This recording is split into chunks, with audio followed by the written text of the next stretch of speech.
Aujourd'hui, je vais vous montrer pendant une journée complète mon quotidien à Bali. Du lever jusqu'au coucher du soleil, je vais vous dévoiler comment je gère ma routine ici. Développement perso, la création de contenu et la gestion de mon business en ligne, comment je prends soin de moi, mes petites habitudes, le tout dans un point de paradis qui a pour nom Bali.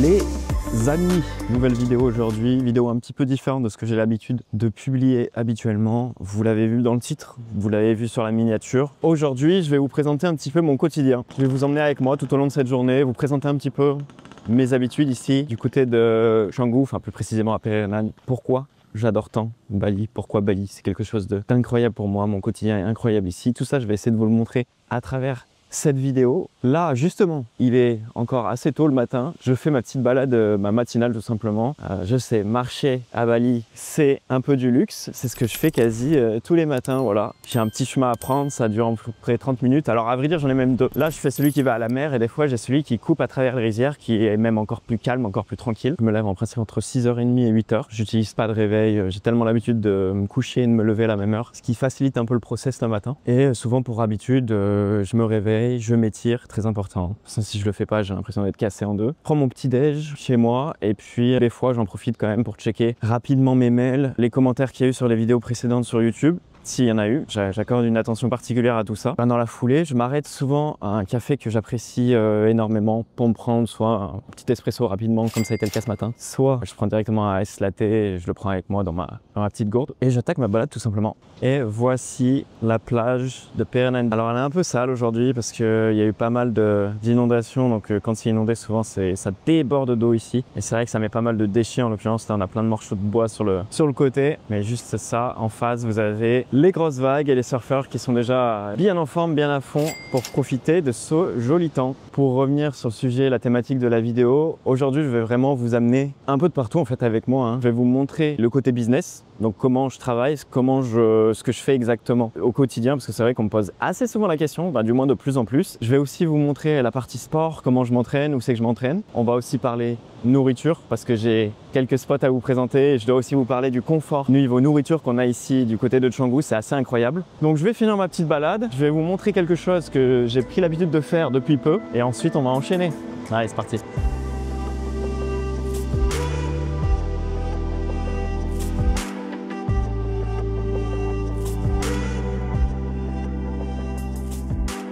Alors, je dois avouer que dans ma petite routine matinale, il y a quelque chose qui a pas mal changé ces derniers temps. C'est que je me suis mis à reprendre des cours d'espagnol. Pourquoi? Si vous êtes abonné à la chaîne depuis quelques temps, vous êtes conscient que je prépare prochainement un road trip ou du moins un voyage en Amérique latine. Et mon niveau d'espagnol n'est pas terrible. Alors, il n'est pas horrible parce que j'ai déjà pas mal voyagé dans les îles Canaries, au Mexique, etc. Mais j'avais grandement besoin de cours et surtout de m'y remettre. Et c'est là où intervient justement Italki. Donc si vous ne connaissez pas Italki, c'est une plateforme qui met en relation des élèves avec plus de 30 000 professeurs dans le monde entier. Peu importe que vous soyez débutant ou avancé, vous pouvez trouver le prof parfait grâce à des filtres super précis. Ce qui me plaît, c'est que ce sont des cours one-to-one personnalisés, donc adaptés à vos besoins, vos objectifs et vos centres d'intérêt. Vous recevrez l'attention exclusive des professeurs avec des feedbacks instantanés. Et ça change tout. Les profs sont natifs, donc vous progressez avec des expressions authentiques et vous gagnez rapidement en confiance. À titre perso, je voulais vraiment avoir une prof colombienne et j'ai pas eu de mal à en trouver une sur Italki. Et bien évidemment, pas besoin de prendre un abonnement compliqué. Sur Italki, vous payez à la leçon. Donc vous réservez quand vous voulez depuis votre ordinateur ou directement depuis votre téléphone. Donc vous apprenez n'importe où, n'importe quand et ça, c'est quand même sacrément pratique. Tienes una comunidad de extranjeros y una comunidad latina. Ah, ok, porque voy a vivir 2 semanas en Medellín, en la zona que se llama Poblado. Sí, Muy bien, ¿no? es lo mejor de Medellín. Para turistas, Sí. hein. Donc franchement, si vous voulez progresser en langue, que ce soit pour préparer un futur voyage ou juste parce que vous devez vous améliorer dans une langue précise, je vous invite vraiment à passer par Italki qui vous permettra de rencontrer plein de profs venus du monde entier. Donc si vous voulez apprendre l'espagnol, l'anglais, l'italien ou même d'autres langues un peu plus rares, comme par exemple le bahasa, l'indonésien, vous pouvez aussi le faire directement sur Italki. Donc si tout ça vous intéresse, je vous invite à cliquer sur le premier lien en description de cette vidéo ou en commentaire épinglé, et avec mon code spécial vous achetez 10 € de crédit et vous recevez 5 € gratuits si c'est votre première inscription. Attention par contre, l'offre est valable uniquement sur les 50 premiers inscrits. Bon, j'en profite pour remercier Italki qui soutient la chaîne et surtout me permet de progresser en espagnol, et nous on retourne à la vidéo. Allez, ça y est, on est prêt à rentrer directement dans l'arène. Clean soul, good karma is a must. Still my shooter in the cut. I was stuck inside a rut. Played the game, made bank, move G. Anything to get a buck. You won't find me in the club. I'm in the lab trying to sharpen up the sword, swinging blades at these scrubs. Flock like bugs to the light, getting right. Treat my Et ben, c'était une sacrée grosse séance. C'est un petit peu la routine que j'ai ici à Bali. Franchement, je vais m'entraîner 5 à 6 fois par semaine, parfois même 7 jours sur 7, ça dépend de mon énergie, si je dors bien ou pas. Mais je trouve qu'ici, on a vraiment un cadre qui nous donne envie de faire du sport tout le temps, parce que déjà de 1, vous regardez autour de vous, tout le monde est archi baraqué, archi bien foutu. Clairement, tous les gens qui habitent Canggu et autour de Canggu vont au sport de façon quasi quotidienne, c'est assez incroyable. Donc ça vous met dans un bon état d'esprit, en plus d'être entouré de pas mal d'entrepreneurs. Donc voilà, un bon état d'esprit pour travailler, mais aussi un bon état d'esprit pour prendre soin de son corps. Je peux vous parler aussi de mon programme de sport. Alors si vous en avez rien à faire de la muscu, pas d'inquiétude, vous passez 3-4 minutes dans cette vidéo, on parlera nourriture. Peut-être que ça vous intéresse un peu plus. Pour les autres, au niveau de mes sessions de sport, en fait je fais un PPL, pour ceux qui connaissent pas, push pull legs. Donc j'ai une séance push, donc c'est tout ce qui est exercice de poussée. Ensuite j'ai une séance pull, c'est tout ce qui est exercice de tirage, comme le dos par exemple. Et ensuite j'ai une séance legs, traduisez les jambes, et je fais ça par roulement de 3 séances, 1 jour off, 3 séances, 1 jour off, dans le meilleur des cas. Parfois je sais que je vais pas pouvoir m'entraîner pendant un jour, donc ce que je fais c'est que je fais les 6 séances d'affilée et je prends 1 ou 2 jours off, ça dépend. J'essaie de faire en fonction de mon emploi du temps, mais idéalement c'est 3 séances de sport suivi d'un jour off, et rebelote, je recommence avec mon push-pull legs. Voilà exactement comment je m'entraîne. Ça fait plusieurs années que je fais ce programme. Alors des fois je le modifie un petit peu pour que ça choque les muscles, on va dire, mais c'est celui qui me convient le mieux en fonction de ma morphologie, et ce qui me permet aussi de continuer à faire un peu de perf et de voir mon corps évoluer positivement. Au passage, ce club de sport, il a ouvert il y a pas très longtemps à Bali. En fait j'ai été un des premiers inscrits à l'époque où il y avait vraiment que la partie muscu. Là maintenant ils ont ouvert les 3/4 de leur partie recovery center, donc il y a le sauna, il y a le ice bath, il y a le jacuzzi. Ils ont pas tout à fait fini la piscine et les terrains de padel. Bien entendu, quand tout ça sera terminé, je pense que je vous ferai présentation de l'ouverture complète du club de sport, mais ça viendra, je le promets. Et d'ailleurs je suis en train de travailler sur une vidéo type guide complet pour vivre à Canggu en tant que digital nomade, où je vous donnerai plein de super adresses, que ce soit les coworking, que ce soit les clubs de sport, que ce soit les restaurants, que ce soit les soirées networking. Enfin, je vais vraiment faire une grosse vidéo là-dessus. Donc si c'est du contenu qui vous intéresse, que vous êtes nouveau sur la chaîne, déjà bienvenue à vous, et surtout pensez à liker cette vidéo pour me donner un peu de force, et vous abonner à la chaîne pour justement ne pas manquer cette future vidéo qui arrivera très bientôt.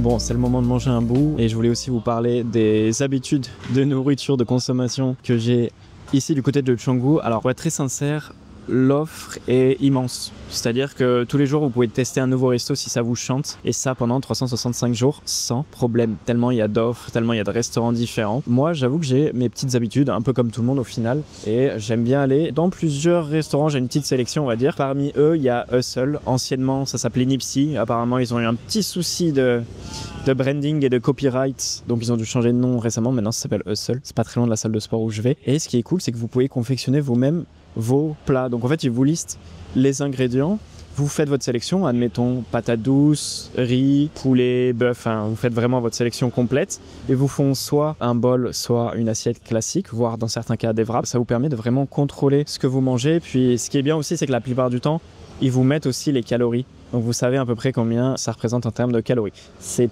pas le cas ici, mais c'est le cas dans beaucoup d'autres restaurants comme Open House, comme Almond, comme Negrita, où vraiment en fait vous avez votre petite liste, cochez en fait les ingrédients que vous voulez et vous avez le total calorique, les grammes de protéines, les grammes de glucides, ce qui rend les choses assez incroyables. Donc là je vais me faire une petite, je vais me concocter une petite assiette. Ready. So I'm gonna take chicken breast, double it. 2 times chicken breast, yeah. 2 times sweet potatoes. Okay, 2 times potato. Also broccolis, and also can you spread it with butter? The broccolis, that will be perfect. 1 coconut. Intention. Thank you so much. Ça y est, on vient juste de me servir. Regardez un peu la quantité. Donc j'ai doublé les patates douces, doublé le poulet et la coconut qui fait la taille de ma tête, si ce n'est plus grosse. Au moins, on en a pour son argent. Bon, je vais goûter ça quand même, hein. Ce petit poulet. Délicieux, c'est parfait, c'est tout ce qu'il me fallait. Bon, et comme vous pouvez le constater, ce n'est pas le même logement que j'ai pour cette vidéo. Je vous ai déjà présenté plusieurs fois le logement que je loue à chaque fois que je viens ici à Canggu. Là, pour le coup, j'ai voulu me faire plaisir. Voilà, pendant une semaine, j'ai loué cette petite villa et je me suis dit, ok, je vais vous montrer un petit peu à quoi ça ressemble parce que je sais qu'il y en a plusieurs qui souhaitent justement louer une villa en venant à Bali sur plusieurs semaines, voire mois. C'est soit une villa 1 chambre, 2 chambres, 3 chambres, donc pour faire une coloc ou pour venir en couple, peu importe. Et ce type de villa que j'ai loué, c'est quelque chose qu'on trouve quasiment partout à Canggu et autour de Canggu. Donc je vais vous montrer un petit peu ça en détail, ça vous donnera une idée de ce que vous pouvez avoir. Bon, automatiquement dans toutes les villas que vous avez ici, donc l'entrée et la petite piscine qui est largement suffisante pour 3-4 personnes, hein. Honnêtement, on fait pas trop des longueurs ici, on va dire. Vous avez une première chambre qui est là-bas et là vous avez une petite pièce à vivre, alors qui se divise en 2 parties. En fait, c'est sous forme de duplex. Donc, vous avez quand même un coin table à manger, la partie cuisine, qui est aussi un bon compromis si vous voulez travailler debout. Ça, j'aime bien, ça me plaît. Et ensuite, on bascule sur la partie étage. Et on arrive dans ce qu'on pourrait considérer comme un salon. Donc vous avez un petit bureau, un coin TV, un gros sofa pour le coup, ce qui est assez agréable, et avec une vue quand même intéressante sur les ce qu'on pourrait appeler les pâturages de Perennan. Par contre, comme d'habitude, hein, le bémol de Bali, c'est que quand vous baissez un peu la tête, parfois, je sais pas si on voit trop, mais ouais, faut pas trop regarder en bas, quoi, on va dire. On monte les murs très hauts dans les villas pour éviter de trop voir ce qu'il y a derrière nous, et des fois c'est un peu la déchetterie. Et de ce côté-là, on a une grande chambre avec la salle de bain qui se trouve juste à gauche. Donc ce type de résidence, vous pouvez en louer un peu de partout. Comme d'habitude, il faut s'y prendre à l'avance. Si vous venez à Bali dans 2 semaines et que vous n'avez toujours pas de logement, autant vous dire que ça, vous n'allez pas en trouver, ou alors vous allez en trouver pour 2 nuits, puis ensuite plus rien pendant 2 semaines. Et bref, vous avez compris, c'est pas le mieux. Donc toujours s'y prendre à l'avance dans ces voyages, même si c'est pas toujours évident. Plus vous y prenez à l'avance, plus vous avez des bons logements et plus surtout vous pouvez rester longtemps dans le logement. Moi, je ne change jamais de logement quand j'arrive dans une destination, qui m'évite de trimballer mes affaires dans tous les sens. D'ailleurs, parlons prix. Pour avoir une villa 2 chambres, j'insiste sur le 2 chambres, faut savoir que ma résidence habituelle est à 500 mètres de celle-ci. Ça coûte, via Booking, à peu près 2400 € avec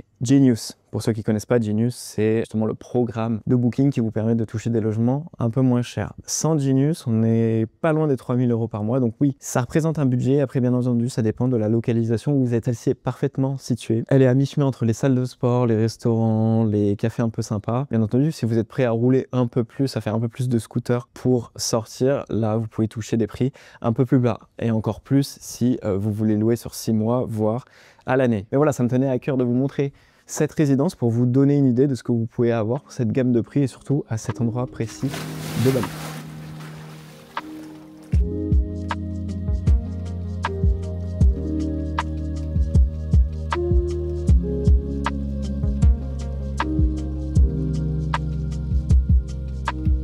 Alors si certains se posent la question, oui, c'est bel et bien mon moment préféré de la journée.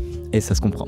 Bon alors, jusqu'à présent, vous m'avez toujours pas vu travailler. Je sais très bien que certains d'entre vous sont en train de se dire « Ce mec ne bosse littéralement jamais ». Alors, détrompez-vous, je bosse quand même beaucoup. C'est vrai que le matin, j'aime bien avoir mes slow morning, hein, ça fait sa petite balade tranquille, ça va à la salle de sport, ça fait ses petites longueurs dans la piscine, tout va bien. La vie est belle, mais moi, mes sessions de boulot, c'est l'après-midi. Donc, je travaille à des heures en moyenne plutôt entre 13h et 14h. Et ça peut m'arriver parfois de finir à 20h. Et je prends très très peu de pauses parce qu'en principe, quand je travaille sur quelque chose, j'arrive à être archi focus et j'y vais à fond. Du moins, ça dépend sur quoi je travaille. Alors, la majeure partie du temps, je travaille sur des vidéos YouTube, logique, j'ai envie de dire, mais comment ça s'organise? En gros, il y a quelques heures que je prends pour travailler sur le sujet de la vidéo, réfléchir à la miniature qui sera publiée en même temps que le titre, et ensuite je commence à travailler sur le script. Ça me prend jusqu'à, allez, 2-3 heures si c'est un sujet que je maîtrise. Si c'est un sujet que je ne maîtrise pas, là ça va me prendre beaucoup plus de temps, mais certaines vidéos comme mes vlogs où je découvre une nouvelle destination, ça globalement c'est les vidéos les plus simples à faire parce que j'ai juste à lister 2-3 endroits, enfin un peu plus, qui me plaisent, que j'aimerais vous montrer, et ensuite il me suffit juste de commenter ce que je vois en vidéo. Les analyses coût de la vie par exemple, ça me prend vraiment plus de temps. Donc une fois que les scripts sont faits, je pars en tournage. Idéalement, moi j'aime bien tourner sur une journée complète. Ça n'est pas le cas à chaque fois parce que bien entendu, il y a un élément que je ne maîtrise pas, c'est la météo. Donc si j'ai une journée où il va faire super beau, où tout va pouvoir rentrer dans les mêmes 24 heures, il n'y a pas de souci, je vais pouvoir tourner la vidéo. Par contre, des fois, c'est plus compliqué. Il faut que j'en fasse un peu le lundi, un peu le mardi, un peu le mercredi. Et du coup, en fin de semaine, je rassemble tout et je commence à éditer. Sur la partie édition des vidéos, création, montage, voilà, je devrais l'appeler comme ça plutôt. Je monte moi-même mes vidéos. Alors, je sais qu'il y a beaucoup de monteurs vidéo qui me sollicitent, mais pour être très sincère, je préfère les monter moi-même parce que je kiffe faire ça. Alors certes, il y a une énorme marge de progression, ça peut toujours être mieux, ça, il n'y a aucun problème, il n'y a aucun débat, mais je kiffe le faire. Voilà, aussi simple que ça, c'est un peu comme une passion. Et les montages peuvent me prendre soit une journée, soit parfois 2 journées, ça dépend encore une fois du type de vidéo que je mets en avant, que je suis en train de monter. Et ensuite, la dernière partie, c'est bien entendu de la mettre en ligne, du moins de la programmer, s'assurer que tous les liens soient bien cliquables, faire des visuels pour ma page Instagram et communiquer sur la vidéo. Ça me prend un peu moins de temps, on va dire 2 heures. Voilà, mais vous avez à peu près une idée, YouTube, pour sortir une vidéo par semaine, c'est facilement 4 journées de travail par semaine, du moins pour le type de contenu que je sors. Ensuite, dans mes semaines, il y a aussi pas mal de travail qui est maintenant consacré aux sponsors, la gestion des emails en tout cas. J'ai de plus en plus de sponsors et du coup tout ça demande quand même un certain management où je dois analyser les différentes demandes que j'ai, voir si ça vaut le coup ou pas, s'il y a du potentiel, si nos audiences elles matchent, et ensuite on parle bien entendu budget et placement des ads et tout ça, il y en a de plus en plus, qui est bon signe pour la chaîne parce que moi ça me permet d'avoir un complément de revenus et de vraiment vivre pleinement à 100% de la création de contenu sur YouTube. Enfin, le dernier gros point qui me prend quand même pas mal de temps chaque semaine, c'est de travailler sur ma communauté School qui s'appelle Les Nomades Libres. Alors si vous n'êtes pas au courant, Les Nomades Libres, c'est ma communauté privée où je vais vous partager tout un tas d'astuces liées au mode de vie digital nomade expatrié. Donc c'est-à-dire que j'ai des guides complets par ville. Donc j'ai un guide sur Da Nang, j'ai un guide sur Canggu à Bali, j'ai un guide sur Koh Phangan. Bref, il y a plein de guides différents qui vous permettent de savoir où loger, les meilleurs restaurants, les meilleures adresses, les meilleurs clubs de sport, les hôpitaux, les espaces de coworking. En fait, c'est vraiment une petite mine d'or pour ceux qui veulent être digital nomade, et ça vous donne aussi accès à d'autres modules. J'ai des modules qui sont plus axés sur bien comprendre les challenges d'un digital nomade, comment trouver des logements sur le long terme, comment les renégocier, comment ouvrir une société offshore, comment optimiser sa vie comme digital nomade. Donc voilà, il y a beaucoup de ressources aussi de ce côté-là, en plus des ressources sur le visa, en plus des ressources sur les comptes bancaires à l'étranger. Donc j'ai essayé de mettre un max de données, des données dont j'avais besoin quand j'ai commencé à être digital nomade. Maintenant, je suis plutôt à jour, donc c'est pour ça aussi que je mets tout ça à l'intérieur de cette school. Il y a aussi des podcasts exclusifs, j'ai oublié de le mentionner, et il y a un meeting virtuel donc sur Google Meet chaque mois, et il y a aussi de temps en temps des meetings physiques. Donc à Canggu, il y a quand même pas mal de membres de la communauté, donc j'avoue que dernièrement j'ai organisé un meet-up, ça s'est super bien passé, on était 7 si je dis pas de bêtises, on a fini dans un restaurant mexicain, on a mangé tous ensemble, c'était super. La force de cette communauté, c'est vraiment d'avoir des profils différents, on a des investisseurs, on a des pros de la crypto, on a des freelancers, on a d'autres youtubeurs, enfin voilà, il y a vraiment, c'est très mix, et c'est ce qui fait qu'on peut aborder plein de sujets différents comme l'investissement, le business, mais aussi les avantages et inconvénients des différentes destinations où on a pu aller par le passé et celles où on souhaite aller dans le futur. En tout cas, si tout ça, ça vous intrigue, je vous laisse scanner le QR code juste ici ou cliquer sur un des liens en description de cette vidéo. Comme ça, au moins, ça vous permet de découvrir quoi consiste très précisément la communauté. Il y a une petite vidéo explicative dès que vous cliquez sur le lien. Et si vous êtes prêt à passer à la vitesse supérieure, moi, je serais très heureux de vous accueillir dessus. Voilà un des spots que j'affectionne particulièrement, qui se trouve du côté de CC. Loin du bruit, plus au calme, loin de la foule. C'est un spot secret, ok, vous le dites à personne. Il y a beaucoup de locaux ici et c'est vrai que des fois j'aime bien me retrouver un peu plus tranquille, parce que si vous allez de l'autre côté, plutôt du côté de Canggu évidemment, et aussi du côté de Perenan Beach, c'est quand même blindé de monde certains soirs. Tandis que là, quand je viens ici, je suis tranquille le chat. Voilà. personne m'embête et je vais pouvoir manger au petit warung qu'il y a juste à côté. Je vais pouvoir me faire mon dîner en regardant le coucher de soleil qui, je pense, ce soir va être assez extraordinaire. Je vous laisse juger par vous-même, mais je ne vois pas de nuages à l'horizon, donc je pense que ça va faire un joli touchdown. Et on a des familles balinaises qui jouent tranquillement sur la plage. Voilà, je suis un peu mieux là. Pour être sincère avec vous, des couchers de soleil comme celui-ci, j'en fais assez rarement, malheureusement. Non pas parce que j'aime pas ou quoi que ce soit, j'adore ça et il n'y a rien de plus paisible pour le mental de juste voir le soleil se coucher tranquillement, les lumières sont dorées, tout le monde est joyeux, tout le monde est heureux. Mais vu que je travaille l'après-midi, des fois si je suis à fond sur quelque chose, en fait, j'ai le nez dedans et j'oublie presque de ressortir en fait, j'ai pas trop le temps et je continue à bosser jusqu'à 19h, 20h. Et vu qu'ici à Bali, le sunset c'est plutôt...